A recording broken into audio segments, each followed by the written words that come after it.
Aujourd'hui, nous allons voir comment habituer le chiot à la laisse. Vers 8 semaines, vous pouvez commencer à l'y habituer.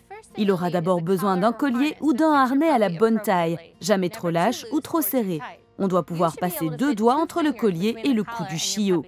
Pour choisir entre collier et harnais, il y a plusieurs choses à prendre en compte.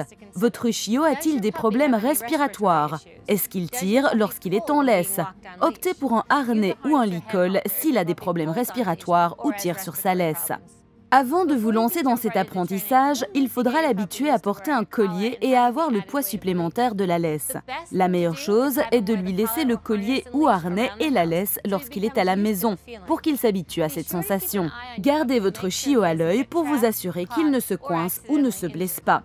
Si vous voyez que votre chiot a du mal à s'y faire ou qu'il a peur, commencez avec un lacet de chaussure ou un morceau de corde pour qu'il s'habitue à traîner quelque chose. Cela l'aidera à s'habituer à la présence d'un collier et d'une laisse. Passons à la marche en laisse. La laisse doit avoir du mou car lorsqu'on restreint un chien, son réflexe naturel est d'aller ou de tirer dans la direction opposée. Si vous voyez que votre chiot a peur de marcher en laisse, mettez des friandises le long du chemin que vous allez emprunter pour qu'il se sente rassuré. Il va alors apprendre à se concentrer sur ce qui se trouve devant lui avec curiosité et sans peur. En commençant à marcher avec votre chiot, vous verrez que vous devrez parfois accélérer le pas pour conserver la même longueur de mou. Plus vous travaillerez avec votre chiot, plus vite il apprendra à ralentir en laissant autant de mou que nécessaire. Alors que vous vous promenez, commencez à donner des ordres à votre chiot. Les ordres simples sont assis, pas bouger, au pied ou viens. Restez aussi cohérent que possible dans vos ordres et guidez votre chiot lors de l'apprentissage. Par exemple, aidez votre chiot à s'asseoir en lui disant « assis » jusqu'à ce qu'il reconnaisse l'ordre. Quand vous dites « au pied », assurez-vous que le chiot ne bouge pas avant de reprendre votre marche.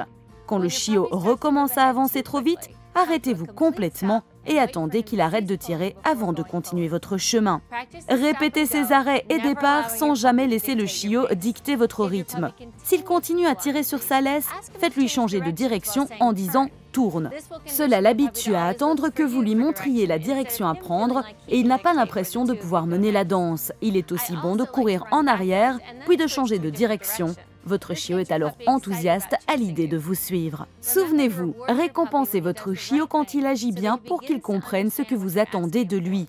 S'il ne comprend toujours pas, essayez d'améliorer la qualité des friandises, de le dresser là où il y a moins de distractions ou de travailler des ordres plus simples.